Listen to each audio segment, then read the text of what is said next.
MenuStrip is another very simple and interesting control. And using it, you can simply create menus in the application. The menus that you see here, the file menu, edit menu, right? So you can create menus like this using the MenuStrip control. Here is the control. Let's drag the control on the form. You can see the control in the tray down there.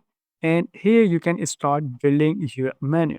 The name of the control is MenuStrip1. So we can change the name, for example, MenuStrip file. This is our file menu. Let's start typing here. File is the title that you see. The file is the title. And when we open the file menu, there are many options, right? To create the options, we will type here, click on the file. Now let's say the first option here is open. And the second menu option is close.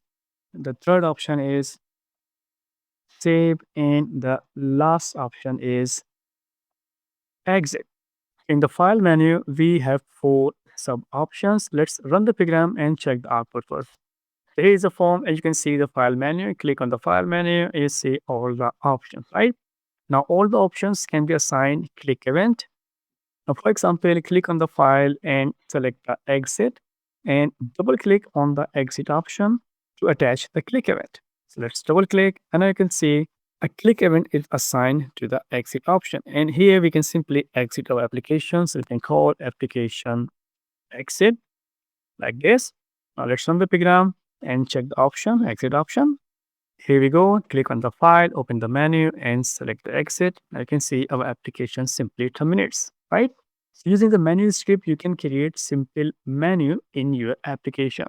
File is the main menu, open, close, save and exit are submenus. And the submenus can also have further menus. For example, the exit, you can create here exit only form or exit application, right? Just to show you the example. And we can now assign them the click event and then program respectively. So let's run the program and check the output of the exit menu, exit submenu.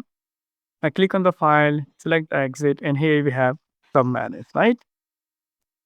Simple and elegant control, you can use it to make your application look more professional. So that was all about the MenuStrip control. And in the next chapter, we will study message box, dialog box. You have seen that I have been using message box quite often. It's now time to study the control properly. Message box is a dialog window. We will learn to code it properly, and we also see how to get the response from the message box when the user select yes and no, cancel, etc.